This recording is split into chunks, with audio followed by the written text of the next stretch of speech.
Praise the lord. దేవునికి స్తోత్రం. క్రీస్తునందు ప్రియ సహోదరి సహోదరులారా, మన ప్రభువును రక్షకుడునైన యేసుక్రీస్తు నామములో మీకు వందనములు తెలియజేయుచున్నాము. ఈ ఉదయకాలపు సమయమందు ప్రభువు మిమ్మను అత్యధికముగా దీవించి ఆశీర్వదించి నడిపించి బలపరచునుగాక. ఈ దినము యొక్క వాగ్దానము: భయము సంభవించు దినమున నిన్ను ఆశ్రయించుచున్నాను. కీర్తనల గ్రంథము 56వ అధ్యాయము 3వ చరణం.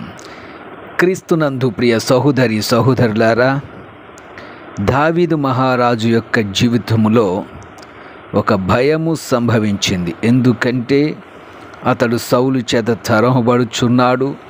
ఒకానొక స్థలములో అతడు పట్టుబడినప్పుడు అతనిలో భయము సంభవించుచున్నది.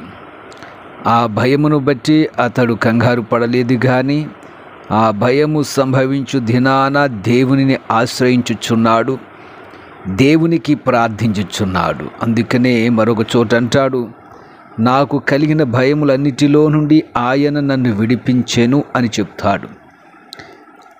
అంతేకాకుండా నేను యెహోవా యొద్ద విచారణ చేయగా ఆయన నాకు ఉత్తరం ఇచ్చెను, నాకు కలిగిన భయములన్నిటిలో నుండి ఆయన నన్ను తప్పించెను. కీర్తనల గ్రంథము 34వ అధ్యాయము 4వ చరణం. ప్రియ సహోదరి సహోదరులారా, అతనికి భయము కలిగినప్పుడు అతడు దేవుని యొద్ద విచారణ చేశాడు, దేవునికి ప్రార్థించాడు, దేవుని ఆశ్రయించాడు.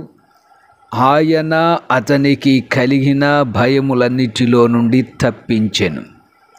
ప్రియ సహోదరి సహోదరులారా, మీరు దేవుని బిడ్డలుగా ఉన్నారు. మీరు దేనికి భయపడుచున్నారు? లోకములో దేనికి మీరు భయపడుచున్నారు? ఏది మిమ్మల్ని భయక్రాంతులు చేయుచున్నది? మీరు దేవుణ్ణి ఆశ్రయించండి. మీ జీవితంలో భయాన్ని ఆయన వెళ్ళగొట్టడానికి సిద్ధముగా ఉన్నాడు. అపోస్తలుడైన పౌలు గారు తెలియజేస్తున్నాడు, ఎలయనగా మరలా భయపడుటకు మీరు దాస్యపు ఆత్మను పొందలేదు, కానీ దత్తపుత్రాత్మను పొందితిరి. రోమిలకు రాసిన పత్రిక 8వ అధ్యాయము 15వ వచనం. ప్రియ సహోదరి సహోదరులారా, మీరు భయపడినట్లు దేవుడు దాస్యపు ఆత్మను ఇవ్వలేదు. మీరు ఎప్పుడైతే యేసయ్యను వెంబడించారో, ఆయనలో రక్షణ పొంది ఉన్నారో, పరిశుద్ధాత్మ కొరకు మీరు కనిపెట్టుచున్నారో, అప్పుడు దేవుడు మీకు దత్తపుత్రాత్మను ఇచ్చాడు. మనకు శక్తియు ప్రేమయు ఇంద్రియ నిగ్రహము గల ఆత్మని ఇచ్చెను, కానీ పిరికితనము గల ఆత్మని ఇయ్యలేదు. 2వ తిమోతి 1వ అధ్యాయము 7వ వచనం. ప్రియ సహోదరి సహోదరులారా, దేవుడు పిరికితనము గల ఆత్మను ఇయ్యలేదు, దాస్యపు ఆత్మను ఇయ్యలేదు. దత్తపుత్రాత్మను ఆయన మనకిచ్చాడు, ఇంద్రియ నిగ్రహము గల ఆత్మను మనకిచ్చాడు. ప్రియ సహోదరి సహోదరులారా, భయమును బట్టి మీరు చింతించవద్దు. ప్రభు సన్నిధిలో ప్రార్థించండి, వాక్యములను జ్ఞాపకము చేసుకోండి, దేవుని సన్నిధిలో విజ్ఞాపన చేయండి. మీ కుటుంబాల్లో కలిగిన భయాన్ని దేవుడు వెళ్ళగొడతాడు. శత్రువుల వలన మీకు భయము కలిగినను, అప్పుల సమస్య వలన భయము కలిగినను, విరోధుల వలన భయము కలిగినను, ఏ విధమైన భయము మిమ్మల్ని వెంబడిస్తున్నప్పటికీ దావీదు వలె ప్రభు సన్నిధిలో ప్రార్థించండి, ఆయనను ఆశ్రయించండి.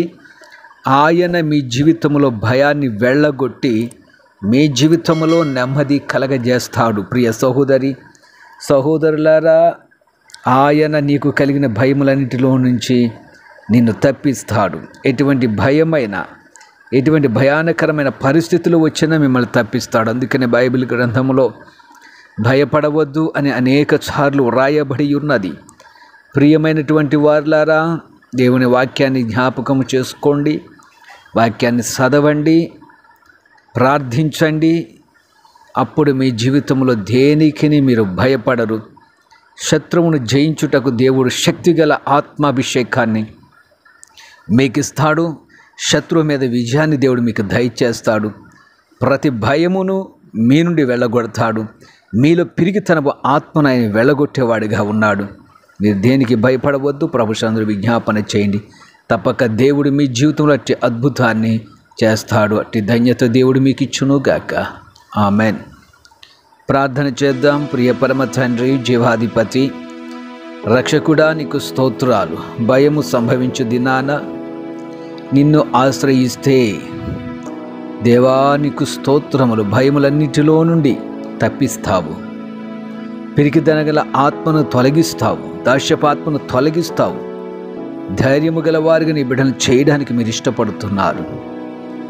ప్రియరాజా దావీదు వలె నీ బిడ్డలు శ్రమ, బాధ, వేదన, రోదన సంభవించినప్పుడు నిన్ను ఆశ్రయించు వారిగా, నిన్ను వెంబడించు వారిగా, నీ సన్నిధిలో ప్రార్థించు వారిగా, వాగ్దాన వచనములు జ్ఞాపకం చేసుకొని విజ్ఞాపన చేయవారిగా నీ బిడ్డలను ఆశీర్వదించండి. వారి జీవితంలో గొప్ప జయమును అనుగ్రహించి బలపరచమని యేసు నామమున అడుగుచున్నాము తండ్రి. Amen, amen.